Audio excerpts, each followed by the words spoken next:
उत्तर प्रदेश में ब्राह्मणों की लगातार हो रही हत्याओं को लेकर के कन्नौज से बीजेपी सांसद सुब्रत पाठक ने R9 टीवी से खास बातचीत की। उन्होंने कहा कि यूपी में कोई संगठित अपराध नहीं है।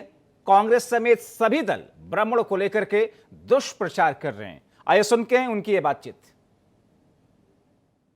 उत्तर प्रदेश बीजेपी महासचिव और कन्नौज सांसद सुब्रत पाठक हमारे साथ है। पाठक जी, ब्राह्मणों की हालत यूपी में खराब है। कांग्रेस एक नेता कहते हैं कि ब्राह्मणों के लिए यूपी पीओके बना हुआ है। नहीं, देखिए, ये कांग्रेस जिस प्रकार से कांग्रेस का जनाधार उत्तर प्रदेश में पूरी तरीके से समाप्त हो चुका है, तो हम समझते हैं ये कुंठित होकर ये कांग्रेसी इस प्रकार का दुष्प्रचार करते हैं, जबकि ऐसा कहीं से भी नहीं है। और जितना मैं समझता हूं कि आज उत्तर प्रदेश में अपराध और अपराधियों के खिलाफ कड़ी कार्रवाई हो रही है। बड़ी चीजें, तमाम ब्राह्मणों की हत्याएं हो रही हैं, इसमें भी कोई शक नहीं है। जो मारे जा रहे हैं उनमें ज्यादातर ब्राह्मण है। देखिए, अब इतना बड़ा प्रदेश है और इतने बड़े प्रदेश में इतनी बड़ी संख्या है, तो उस संख्या की दृष्टि से हो सकता है कि कहीं के ऊपर कोई स्थिति निकल कर आए। तो अब जैसे कि अब कहीं बात होता है, अब दो लोगों में अपने आपस में झगड़ा हुआ, एक के साथ में उसमें दुर्घटना हो गई, तो इसमें किसका दोष हो सकता है? इसमें सरकार का तो कोई दोष नहीं है। पहले की स्थिति ये थी कि जब समाजवादी पार्टी की सरकार थी तो गाँव में किसान को रात भर अपनी भैंस रखानी पड़ती थी। गाँव में किसान अपने खेतों तक जा नहीं सकता था रात में पानी लगाने, कि पता नहीं कौन उसका अपहरण कर ले। गाँव की कोई महिला निकल कर जा नहीं सकती थी शाम के बाद में कि कोई उसके जेवर न लूट ले।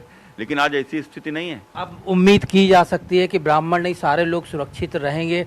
खासतौर पे ये भी एक वजह मानी जा रही है कि आपको ब्राह्मण नेता के रूप में और महासचिव पद आपका जो प्रमोशन दिया गया है, वो भी इसी क्रम में एक कड़ी है कि ब्राह्मणों की नाराजगी दूर हो सके। हम लोगों की कार्यप्रणाली है कि कहीं के ऊपर यदि कोई गरीब है, कोई कमजोर है, उसके साथ में किसी प्रकार का अन्याय अत्याचार ना हो।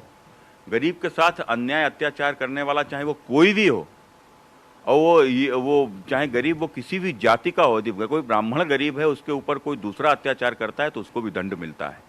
और यदि किसी दूसरे गरीब के ऊपर कोई ब्राह्मण अत्याचार करता है तो उसको भी दंड मिलता है। हम लोग इस विचारधारा को मानने वाले लोग हैं।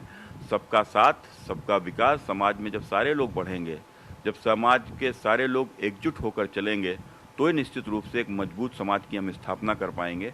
और हम जिस भारत को परम वैभवशाली भारत बनाते देखना चाहते हैं, वो भी तभी संभव है कि इस देश के सारे जन मिलकर अपनी शक्ति, अपने सामर्थ्य के साथ इस देश को आगे ले जाने का प्रण लें।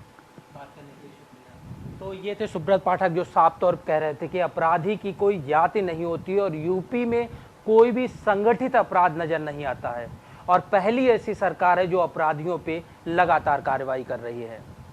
कैमरामैन केसर के साथ अमित दुबे, R9 टीवी, दिल्ली।